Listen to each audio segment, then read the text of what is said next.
Yan guys. Didikit natin yan siya dito. And then, yung ano naman doon sa kabila. Doon sa this one naman, doon sa mismong gripo. Ayan.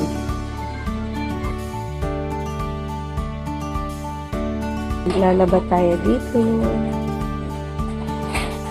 No. 7.5. So, dito ilalagay natin yung detergent. And, dito naman yung ilalagay natin yung Downy or Fabricon. So, ayan. So, unahin natin ngayon is ang blanket. So, ayan. Yung blanket, isasalang natin dito sa ating top load na washing machine.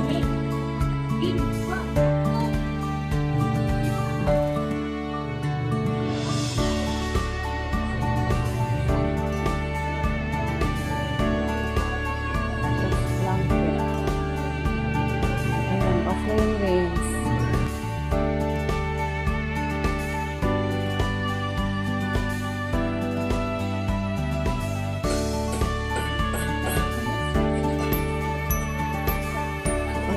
At 24 or 23, ayan, mag-drain ulit siya.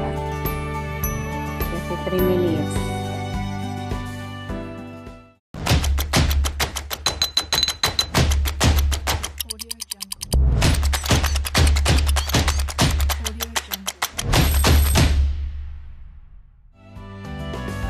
Hi guys! Welcome back to my YouTube channel.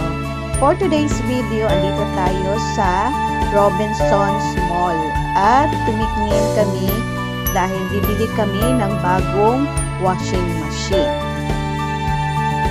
Actually guys, matagal na din kaming nagplanong bumili dahil nga sira na yung una naming washing machine. Kaya nag-hand wash na lang ang aking mga anak. So, naawa na rin yata yung aking anak kaya ayan, bumili kami ng bagong model na washing machine. This is a top load na in-instruct na ni Kuya kung paano siya gamitin. So, the do's and don'ts kung paano gamitin itong top load, wala naman siya pinagkaiba sa basic na washing machine. Kaso lang, ang kaibahan nito ay paglo-load lang and unload ang gagawin mo after.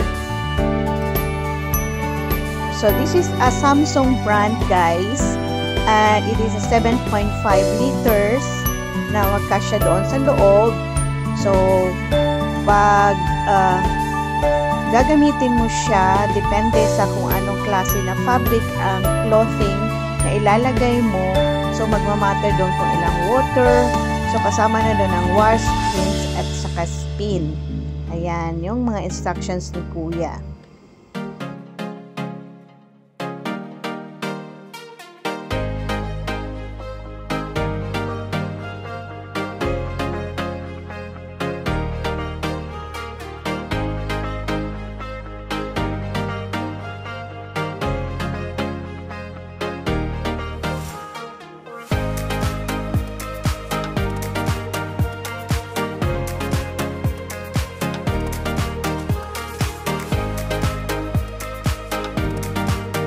Ayan guys, natapos na rin ang pagdidemo ni Kuya. Kasama nga pala sa washing machine at itong water kettle na binili namin. Ayan. So, mag-init ng water. This is electric kettle. A few moments later. So, ayan na guys, na-deliver na rin at na-unbox na din natin itong ating Samsung top load washing machine. Ayan. So, it's time to try.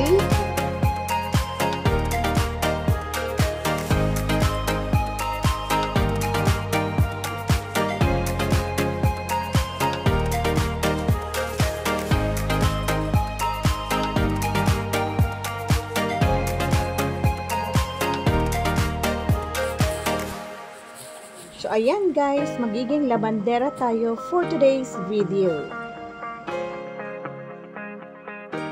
Maglalaba tayo dito. 7.5. So, dito ilalagay natin yung detergent. And, dito naman yung ilalagay natin yung Downy or Fabricon. So, ayan. So, unahin natin ngayon is ang blanket. Yung blanket, isasalang natin ito sa ating top load na washing machine.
So, ayan guys, nag-wash na tayo. And after washing, kagaya ng front load, yung top load ay kusang mag-drain yung water.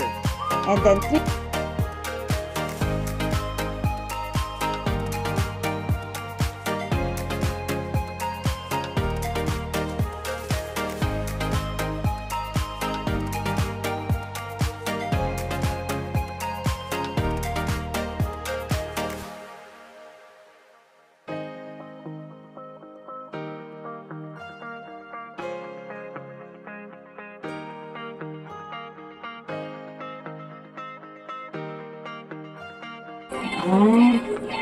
Ito na yung rinse pala talaga, Sol. Mag-add pa rin sa water. Yung kanina, yung sa wash, kurang ano niya, no? Hindi, tanggalin talaga yung water ng sabon. Oo. Pagka-downy na po. Oo, downy na naman. So, ito na yung rinse talaga pala. Add water. Add naman siyang water para sa rinse. Kailaw na pala. So, na-estimate ka na to. Kung gano'n mo,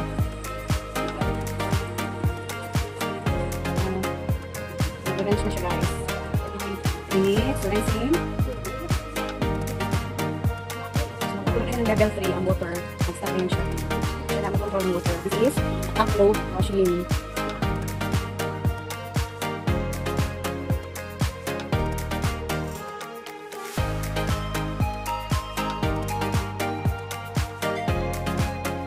Yan. After mag-rinse, guys. Yan.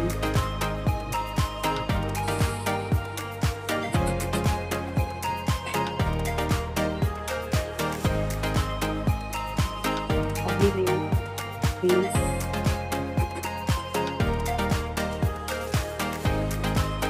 Ibigay niya naman yung water.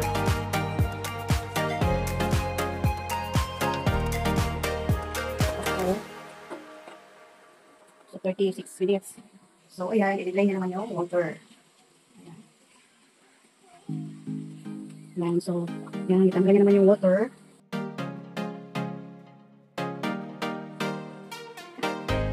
So, yan, dinidrain niya yung water. Nakang banlaw. So, nag-debate na yung rinse. So, mga 32 minutes yata, mag-start yung spin na. See. So, yan. Ipapayok niya muna bago. So, yan, nag-add na siya another para sa rinse. So, still, level 3 ang water. Level 3 ang water. Okay, guys. Dito ko naman siya for yan same. Second time. Second last half naman. So, hindi natin naman yan. Level 3 yung water. And then, ito na siya.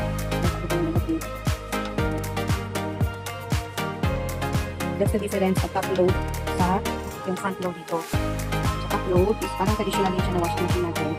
Ang difference lang is meron yung loud at meron siyang quick dry din.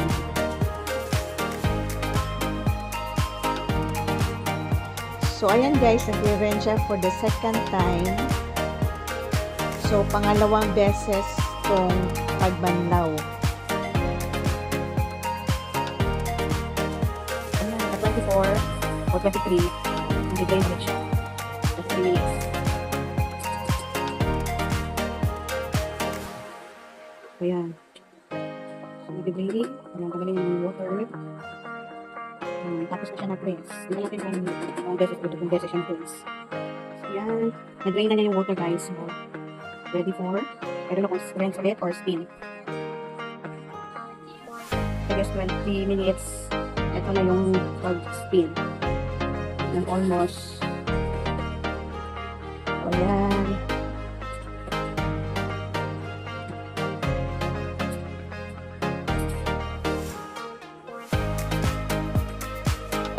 Spin siya ulit.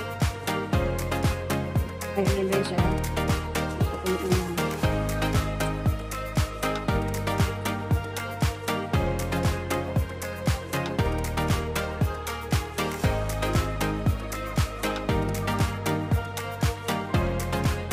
Guys, nag-agdag na naman siya. So, 3 beses siguro pala siya mag-rinse. Ayan. So, at least kita natin kung paano ang process nitong top load washing machine.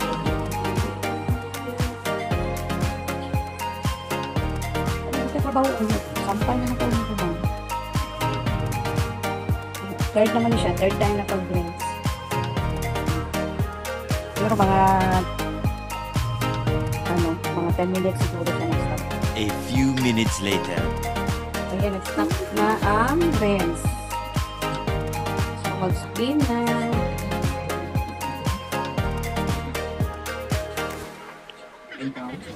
Ikad na. So, tingnan natin at 7 minutes siguro ang spin. Spin. So, 7 minutes talaga. Ang spin dry, almost 80% dry daw siya. Tingnan natin. So, ayan. Spin na.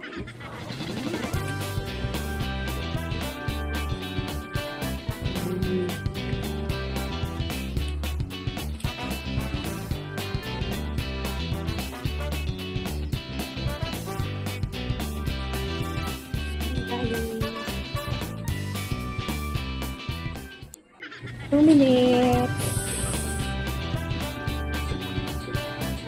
2 minutes. Ayan. So, 1 minute. Ayan. Tapos na.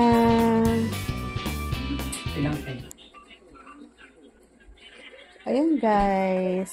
Ayan na. Minutes. Nag-stop na siya. So, pwede na natin buksan.